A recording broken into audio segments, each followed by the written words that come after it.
जानिए हर सच की कहानी दिनेश ठक्कर की जुबान आपके अपने नेशनल न्यूज इंडिया पर। उन्होंने एक मुझे चैलेंज किया कि आप गुरु दीक्षा ले लो, उसके बाद पी सकते हो या खा सकते हो तो खा लेना, और उनका चैलेंज मैंने कबूल किया। उसी दिन रात को मैंने अपने पीने के लिए शराब का गिलास भरा था। उसके अंदर मुझे छोटे छोटे जो पानी में कीड़े नज़र आते हैं उस तरीके के कीड़े नज़र आने लगे। 3 बार गिलास चेंज किया, मगर तीनों बार वो कीड़े दिखाई देने की वजह से मैं शराब नहीं पी पाया और मैं नॉनवेज भी नहीं ले पाया। और 3 दिन ट्राई किया। 3 दिन ट्राई करने के बाद फिर घर पे आके मैंने बोला आज के बाद मैं इन चीज़ों को त्यागता हूँ। क्या से पहले मेरे पे 8 लाख का कर्जा था, तो वो कर्जा मेरा उतर गया 1 साल के अंदर, 8 लाख रुपए। अभी गुरुदेव की कृपा से 50 लाख का दुकान लिया है होलसेल मार्केट के अंदर, और एक दुकान और भी लिया है 14 लाख रुपए में। अभी मेरे पास 2 शॉप हो गई गुरुजी की कृपा से। आरोप जो बापूजी पे लगा रहे हैं लोग वो निराधार है, क्योंकि उस घटना का मैं आई विटनेस हूँ। ये 15 अगस्त 2013 की बात है। उस दिन मड़ई में मैं मौजूद था। तो लड़की जब घटना 9:30-10 बजे की बता रही है और 12 बजे तक तो हम थे, तो एक चीज़ समझ में ये नहीं आती है, जब बापूजी हम लोगों के साथ थे तो ये घटना हुई कैसे। निर्दोष तो है ना सर, पूज्य श्री बापूजी एकदम निष्कलंक हैं। जब ऐसा घटना हुआ नहीं तो घटना कैसे विश्वास करें। बापूजी के सानिध्य में जो भी आया उसने गुटखा छोड़ा, शराब छोड़ी, मांस मदिरा छोड़ा, सिगरेटें छोड़ी, पान छोड़े, तो ये सब कंपनी, बड़ी बड़ी कंपनियों को नुकसान हो रहा है। तो हो सकता है उसी के आधार पे पूज्य श्री बापूजी को सजा हुई हो। नाम ज्ञानी नाम है मेरा और बापूजी का शिष्य हूँ। कितने सालों से मतलब बापूजी से जुड़े हैं? मैं बापूजी से 2011 से जुड़ा था। 2011 में गुरु दीक्षा ली थी मैंने। कैसा जीवन था, कैसे जुड़े बापू से? मेरा जीवन तो बहुत ही ज़्यादा अच्छा नहीं था। पूज्य गुरुजी से दीक्षा लेने से पहले एक छोटा बड़ा व्यापार करता था। दिन में 100, 150, 200 रुपये डेली कमाता था। और पूज्य गुरुजी के सानिध्य में आने के बाद मैंने गुरु दीक्षा ली। गुरु दीक्षा के बाद जितने भी मेरे जो बुराई मुझ में थी वो सब धीरे धीरे छूट गई।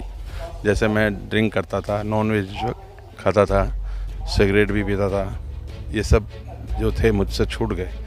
और जो आमदनी थी वो 10 गुना आमदनी बढ़ गई। पहली बार जब बापूजी से दीक्षा से 2 दिन पहले की बात है, बापूजी का गांधी मैदान में सत्संग चल रहा था जोधपुर के अंदर 2011 के अंदर।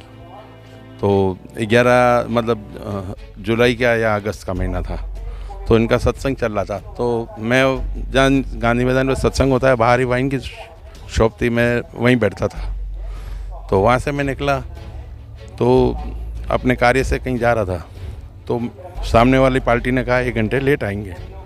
तो मैं दोबारा वापस वाइन की शॉप में जा रहा था, तो अंदर पूज्य श्री बापूजी का सत्संग चल रहा था।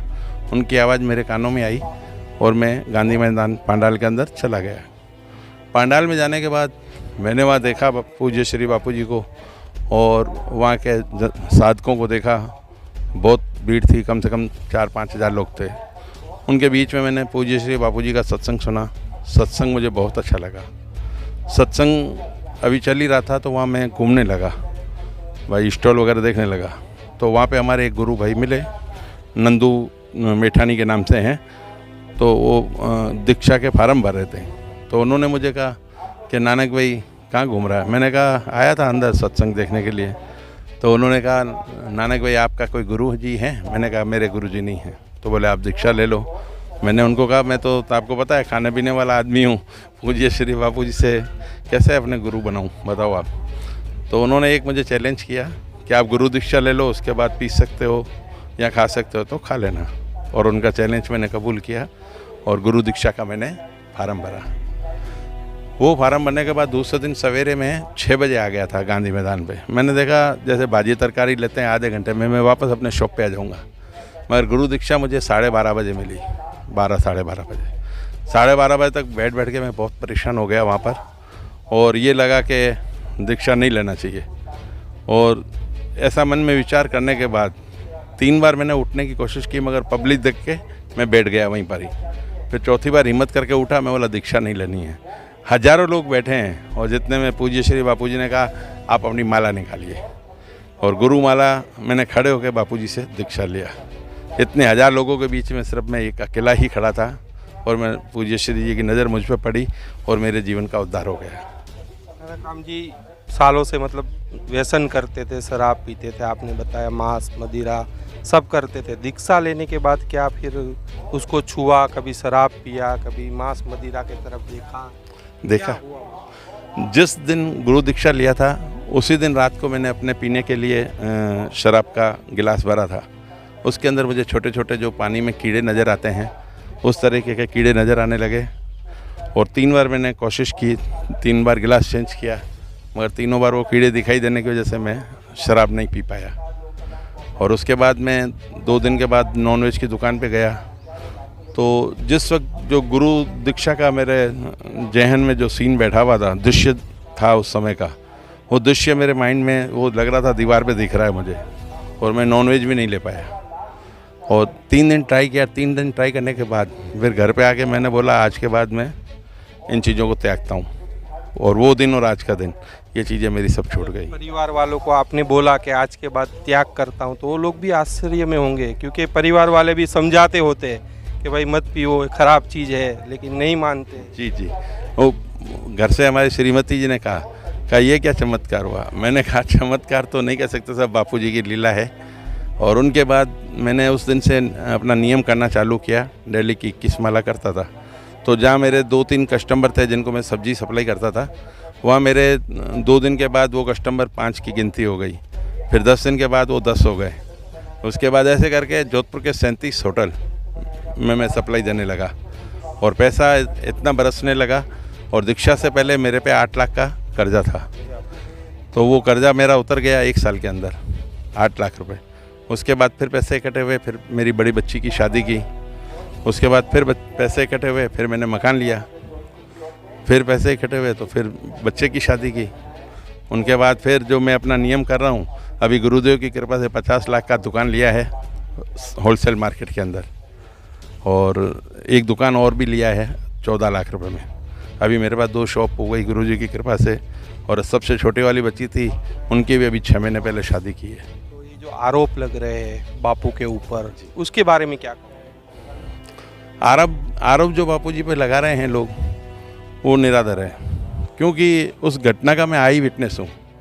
वहाँ मौजूद जी, ये 15 अगस्त 2013 की बात है। उस दिन मड़ई में मैं मौजूद था।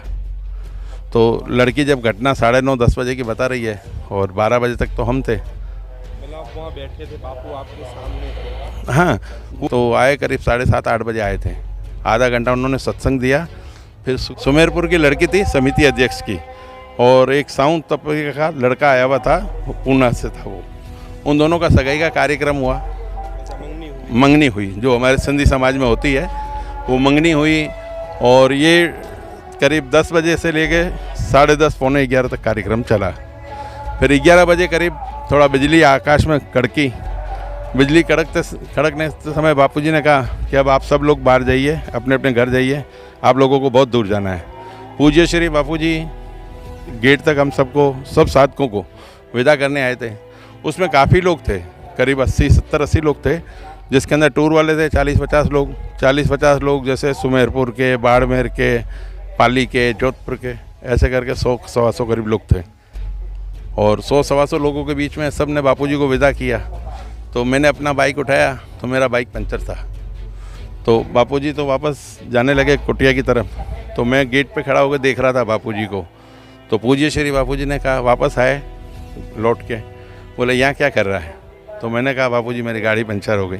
बोले तेरा सब्जी का काम है, सवेरे चले जाना, और अभी तू मेरे साथ मेरे कुटिया के बाहर सोना, देखना आज बापूजी क्या खेल खेलते हैं। ऐसे कह के मुझे अपने साथ ले गए। उनके साथ में मैं जाने लगा। तो गांव में कच्चा रोड था, मिट्टी अंदर बहुत थी। तो मेरी पल्सर गाड़ी थी, मैं धीरे धीरे चल रहा था। पूज्य श्री बापूजी कुटिया की तरफ चल रहे थे, उनके पीछे मैं था। तो मैं उनके पीछे पीछे जा रहा था। तो इतने में वहाँ का मालिक जो है किशोर, फार्म मालिक है, प्रॉपर्टी का जो मालिक है किशोर है, वो आया मेरे पास। मेरे बोले नानक भाई आप कहाँ जा रहे हो? मैंने बोला बापूजी ने कहा है आज मेरी यहाँ सोना, बाहर कमरे के बाहर सोना, और सवेरे मैं आपके साथ मार्केट चलूँगा। तो उन्होंने कहा अरे संत लोग अपने मौज में होते हैं, आप घर पे बता के आए, आप रात भर रुकेंगे? मैंने कहा किशोर भाई मुझे नहीं पता था मेरी गाड़ी पंचर हो जाएगा और मुझे रुकना पड़ेगा। तो उन्होंने अपने अंकल हैं, उनके किशोर के अंकल हैं, कृष्ण लाल जी नाम है उनका, उन्होंने अपने अंकल का मुझे मोटरसाइकिल दिया और हीरो होंडा, और मेरी गाड़ी उन्होंने वहीं रखी। वो गाड़ी मैंने 3 दिन के बाद रिसीव की और ऐसे करके मैं 12:20 पे या 12:15 बजे वहाँ से निकला। तो एक चीज़ समझ में ये नहीं आती है, जब बापूजी हम लोगों के साथ थे तो ये घटना हुई कैसे, ये चीज़ समझ में नहीं आई। और आप भी अपन देखते हैं कि बापूजी का इतना बड़ा आरोप लगा और इतना इल्ज़ाम लग गया, तो इनमें क्या जो डॉक्यूमेंट्स पेश किए जाते हैं कोर्ट में, उन्हीं के आधार पे केस लड़ा जाता है और जो सज़ा होनी होती है वो हुई। और ऐसा ही पूज्य श्री बापूजी के साथ हुआ कि पेपरों के अभाव में बापूजी को सज़ा हो गई। मतलब आप निर्दोष मानते हो संत आसाराम जी बापू को? तो निर्दोष तो है ना सर, पूज्य श्री बापूजी एकदम निष्कलंक हैं। जब ऐसा घटना हुआ नहीं तो घटना कैसे विश्वास करें। एक बात ये भी समझ में नहीं आती है कि घटना लड़की बता रही है मेरे साथ जोधपुर में हुई, उसके बाद घर जाती है, उसके बाद दिल्ली आकर एफआईआर दर्ज होती है, मतलब ये भी एक समझ से बाहर है। मतलब तो पूरा प्लानिंग से है ना सरकार, सारा कार्य प्लानिंग से है। भाई बापूजी अपना हिंदू राष्ट्रीय बनाना चाहते हैं, भारत को विश्व गुरु बनाना चाहते हैं, तो उसमें सच्चाई के रास्ते पे तो अड़चनें आती है। क्योंकि बड़ी बड़ी कंपनियां हैं, जैसे बापूजी के सानिध्य में जो भी आया उसने गुटखा छोड़ा, शराब छोड़ी, मांस मदिरा छोड़ा, सिगरेटें छोड़ी, पान छोड़े, तो ये सब कंपनी बड़ी बड़ी कंपनियों को नुकसान हो रहा है। तो हो सकता है उसी के आधार पे पूज्य श्री बापूजी को सजा हुई हो। जानिए हर सच की कहानी दिनेश ठक्कर की जुबान, आपके अपने नेशनल न्यूज़ इंडिया पर।